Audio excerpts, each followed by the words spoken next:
evening guys, I hope you're all doing well. I'm back with another video for the paper 1 A-level exam on Tuesday, and I'm having a look at the request of one of you lovely followers, an electrode potentials question. This is an OCR question, although all of the content that is a part of this question is also content that AQA students need to know. The only difference is some of the wording in which you would need to use in your answers. So OCR look for specific things when it comes to explaining this part of the question. They also allow you to write an ionic equation for this in a slightly different way if you're an OCR A student. So I'm going to try and adapt it so that I can make the video useful for those of you studying both specifications. So I'll try and be as clear as I possibly can, but if anyone has any questions, as always, just drop me them in the comments at the end of the video. So it's also bringing in a little bit of what would come under your precipitation reactions if you're an OCR student, or the reactions of metal ions in aqueous solution if you are an AQA student. And we are starting with iron 2 sulfate. And when we add aqueous sodium hydroxide, it says a pale green precipitate forms, and that then turns brown when left to stand in air. And the reason why we've got the electrode potential data underneath is because we're going to explain why that green precipitate goes brown when left to stand in air.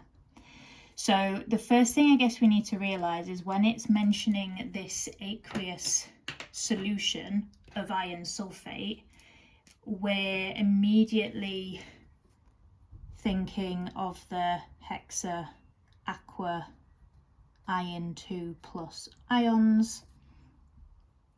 It is those that are then going to react with the aqueous sodium hydroxide, where the hydroxide ions are acting as a base.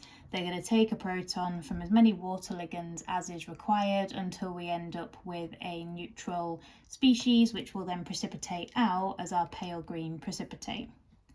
Now, if you're an OCR student, you don't need to include as much detail in your equation, so you can get away with writing Fe2 plus 2 OH minus gives FeOH2.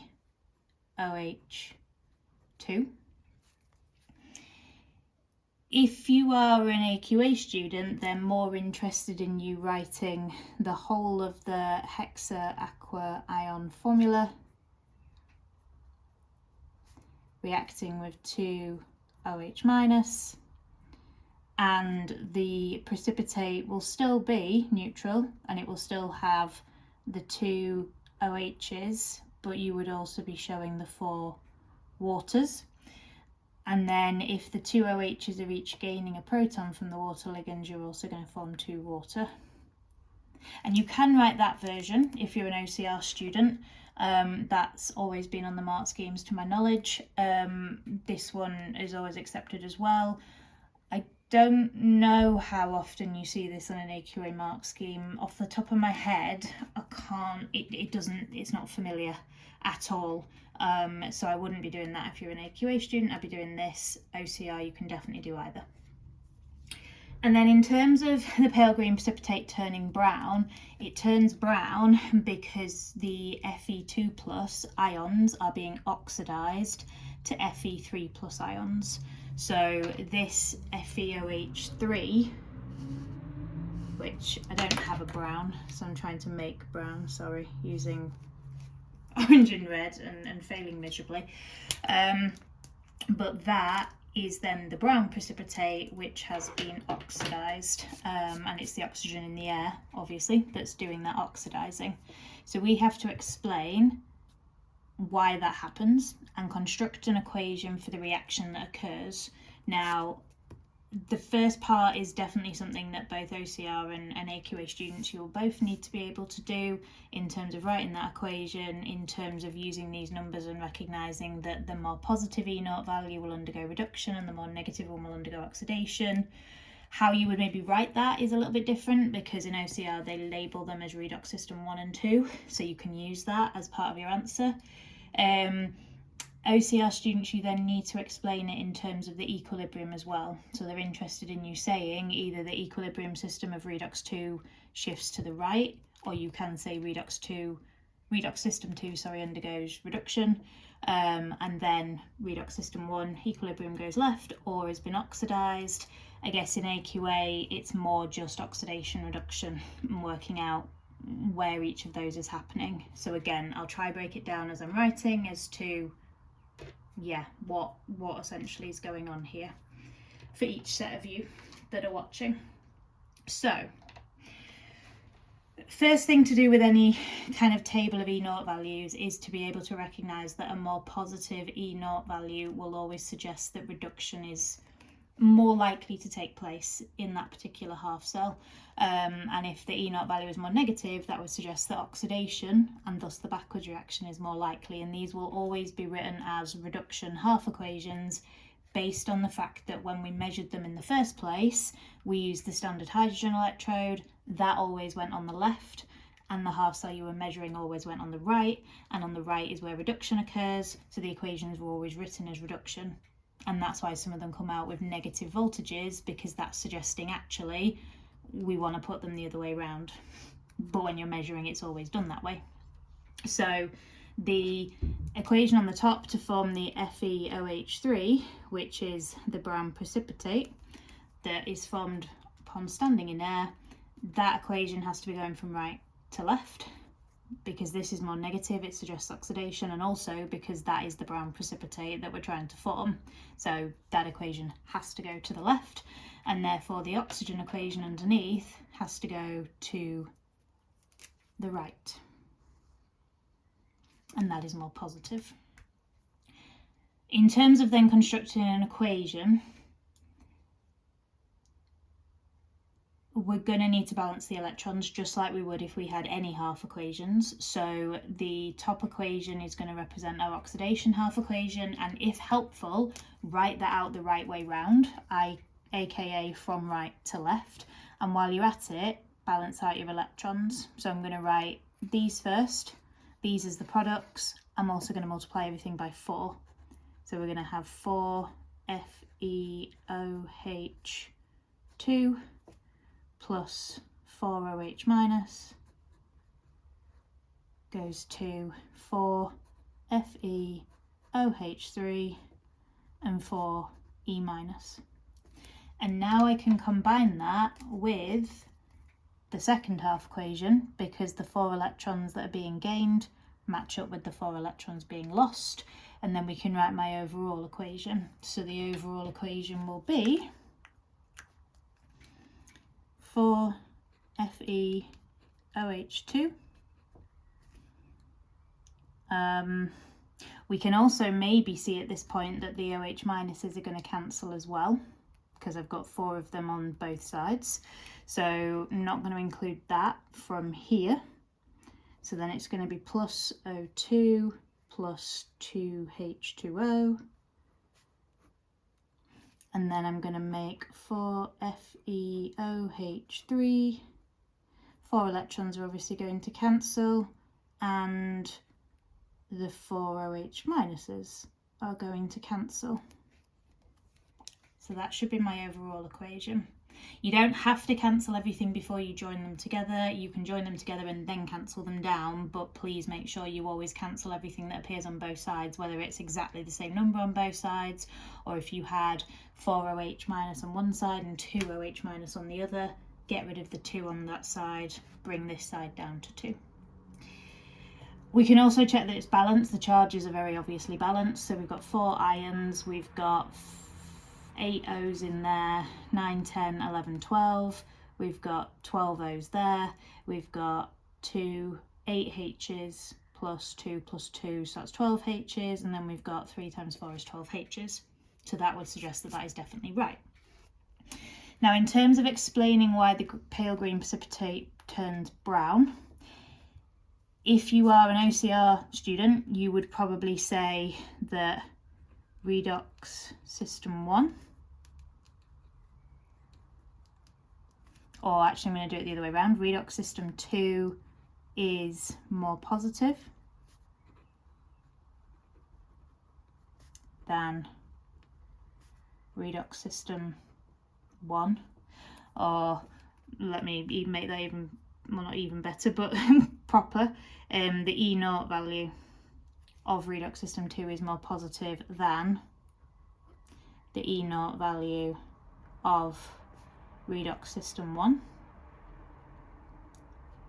If you're an AQA student, they tend to like you to use like the inequalities and then say the E0 of the O2 to OH minus half equation is more positive or greater than the E0 value of the Fe OH3 Fe OH2. Kind of a half cell. So that would be either or, depending on which exam board.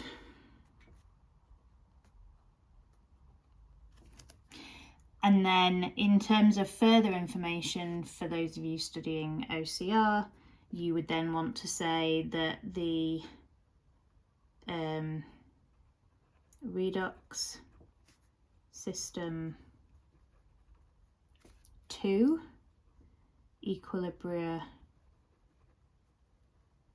shifts right, or you could say is reduced.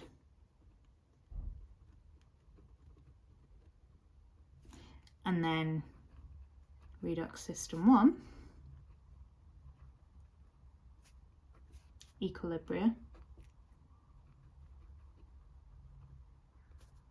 shifts left or is oxidized.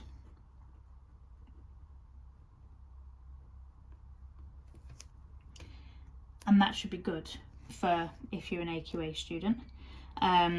The only thing that maybe you'd want to also just make really clear to the examiner that you know is that it's the formation of this FeOH3 that is the brown species, because it's fundamentally explaining why the green becomes brown. This is green, this is brown. The green is on our reactant side, the brown is on our product side. If you are an AQA student, you would probably want to word that a bit differently. For one, you won't get a column with redox systems in, you'll just have to talk about the species themselves. So you might want to say that oxygen oxidizes the FeOH2 to FeOH3, which is brown. You can sneak that in there.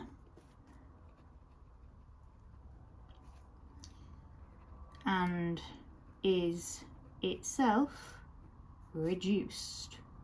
Or you could obviously say that the oxygen is acting as an oxidizing agent. It's oxidizing the iron species and is itself reduced.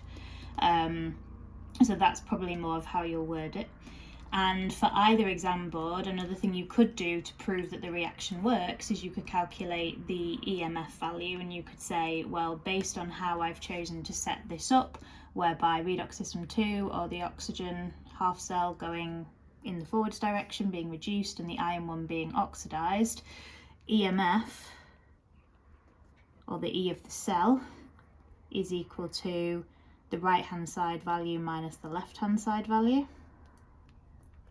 And reduction always goes on the right hand side, so therefore it's going to be 0.40 take away minus 0.56, so we're therefore going to be adding those two numbers together, which is going to give me 0.96 volts, and because that's positive, it's therefore feasible.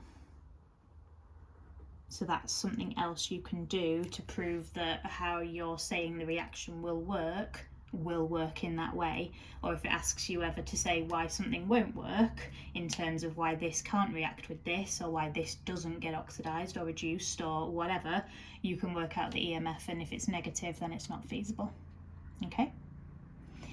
So equation would be the same regardless of exam board. How you then go about explaining it might look a little bit different in terms of the terminology, but the concept is the same. And the key thing, the really, really key thing that I've probably banged on about on these videos already is more positive E0 values want to undergo reduction, more negative E0 values want to undergo oxidation. If you know that, you're probably onto a winner with this, and hopefully that's been helpful. If, like I said, I've not been clear, anyone has any questions, please just ask. It is my intention to try and get another titration video up for you tomorrow or Monday. And then I will be around, so if you want to direct message me with any questions, then please do. Okay, take care of yourselves, and if this is the last video you watch of mine before Tuesday, I'll use this opportunity to wish you all the very best of luck. All you can do is your best. Go in there, do what you can, and then try and forget about it. Think about your next exam after that. Okay, thinking of you all, and good luck for Tuesday. Catch you soon.